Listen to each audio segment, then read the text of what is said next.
Oui, que Dieu vienne maintenant pour nous aider à scruter les quotidiens à nous parvenus ce jour. Que Dieu vienne maintenant. Bonjour. Bonjour, je l'ai dit. Bonjour également à nos amis téléspectateurs. Et donc voilà, déjà, mercredi, ça passe vite. Qu'est-ce qu'on retient pour cette journée?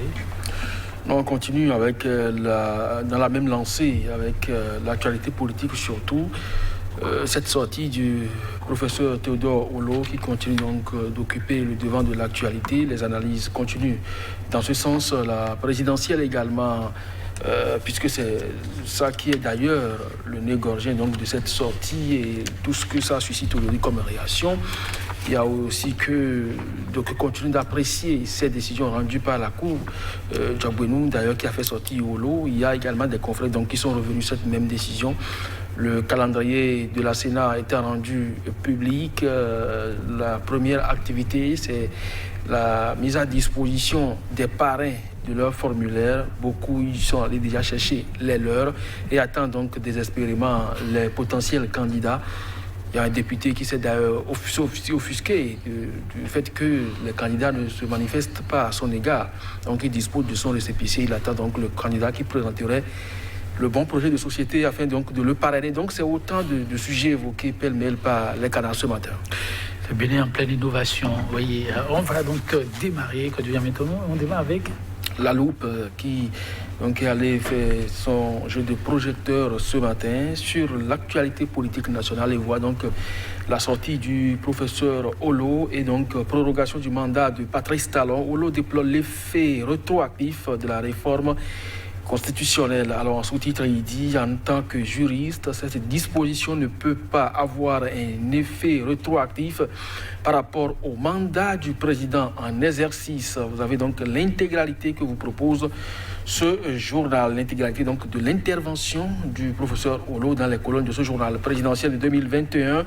Liste des pièces constitutives des dossiers de candidature à retrouver également dans le journal La Loupe. Le journal L'Afrique en marche après la décision de la Cour constitutionnelle relative au parrainage.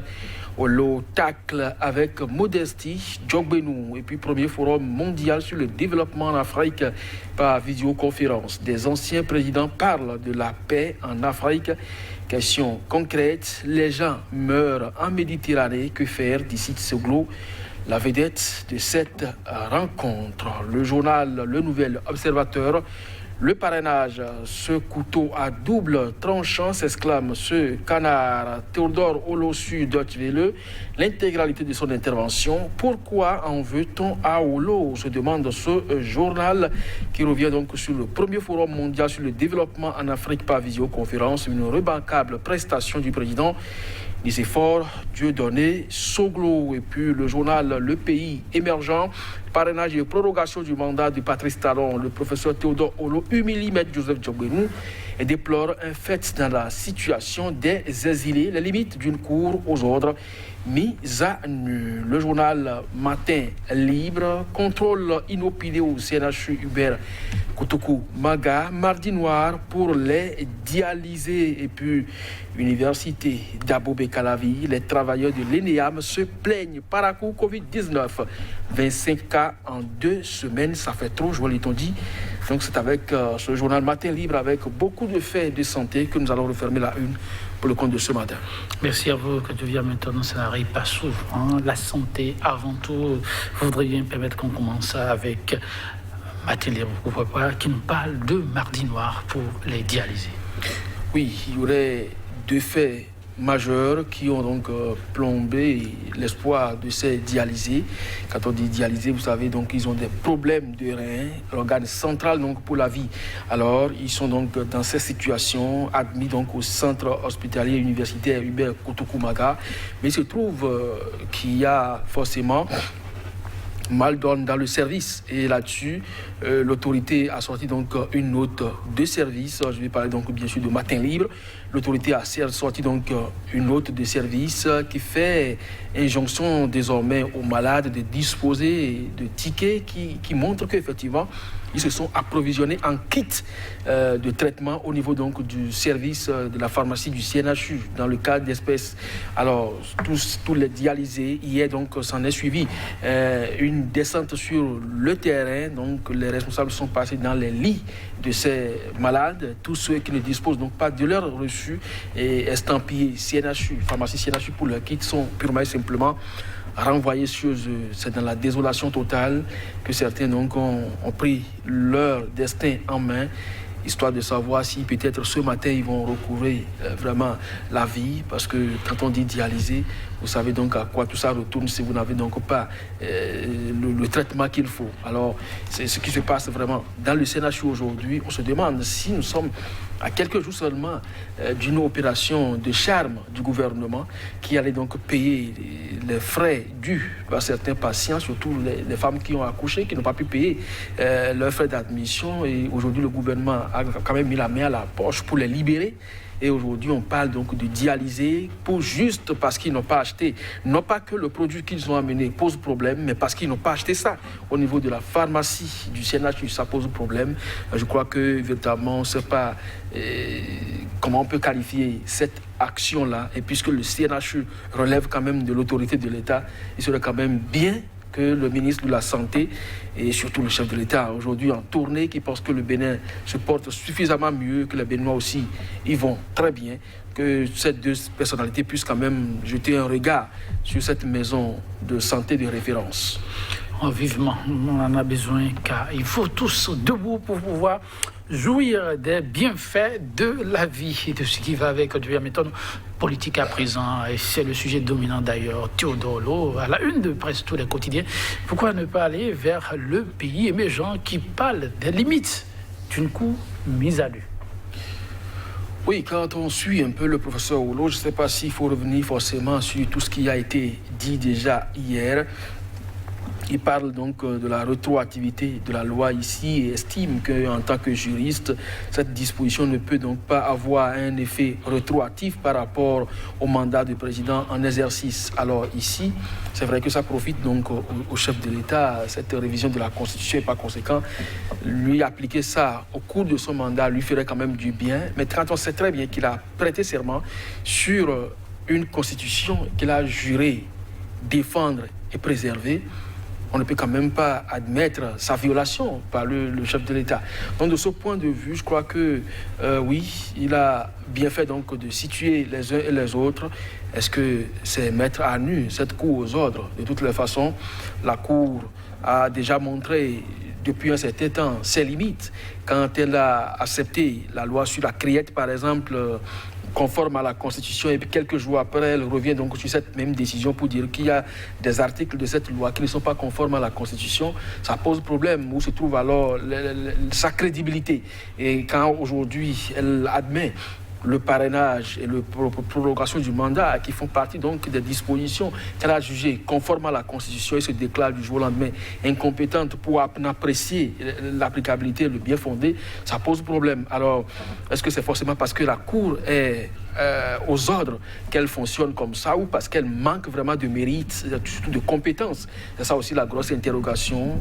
Le professeur Olo a déploré le fait qu'au sein de cette Cour dite constitutionnelle, il n'y ait pas un juriste constitutionnel en son sein. Alors, est-ce que c'est ça qui est aujourd'hui la carence au niveau des décisions que cette Cour rend? Mais toujours est-il que ce n'est pas seulement au plan national, toutes les condamnations au plan local sont remises en cause à l'extérieur. Toutes les fois où l'État béninois a délégué des avocats pour aller le représenter dans certains dossiers ou des affaires qu'il oppose à des particuliers, l'État a toujours perdu. Est-ce que c'est la qualité de nos avocats ou de nos hommes de droit aujourd'hui qui est donc à remettre en cause? En tout cas, c'est des interrogations qui interpellent tous ceux qui sont dans le secteur, et je crois que c'est un débat qu'il vaut mieux les laisser faire. Oui, un débat qui, franchement, fait toujours couler assez d'encre de salive. Mais Théodore Lo, après cette sortie, en aura reçu aussi, il paraît, pour son compte, un nouvel observateur, de s'interroger. Pourquoi en veut-on au professeur Olo?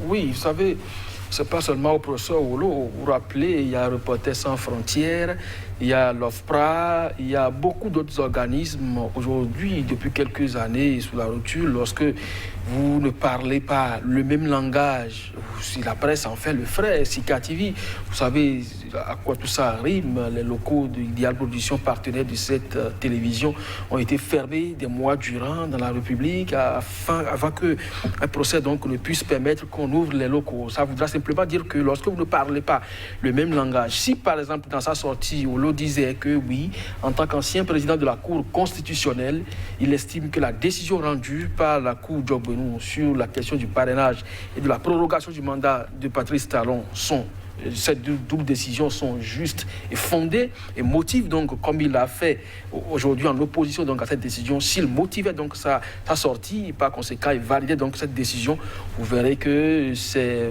pratiquement le laurier qu'on va lui tendre. Donc de ce point de vue, on comprend donc le mécanisme de fonctionnement. Toujours est-il que personne n'a pu dire jusqu'ici qu'il a menti sur sa sortie. Et c'est simplement dire est-ce qu'il a besoin de donner des leçons en ce moment précis? Est-ce qu'en tant qu'ancien président, il a besoin de faire cette sortie-là? Est-ce qu'il a besoin donc de dire ci, il a besoin de dire ça? Mais personne n'a dit que ce qu'il a dit est faux. Donc c'est déjà l'essentiel. Et si on s'en tient à ça et qu'on sait désormais comment on fonctionne, eh bien, on ne peut quand même que dire voilà les raisons pour lesquelles on lui en veut si tant. Parce qu'aujourd'hui, en dehors de Nouroudine Saka Saleh qui a apporté beaucoup de lumière à la population, eh bien, cette sortie de Olo vient davantage conforter ceux qui pensent que aussi bien la prorogation du mandat du chef de l'État que la question du parrainage ne sont pas des mesures qui participent de la cohésion nationale.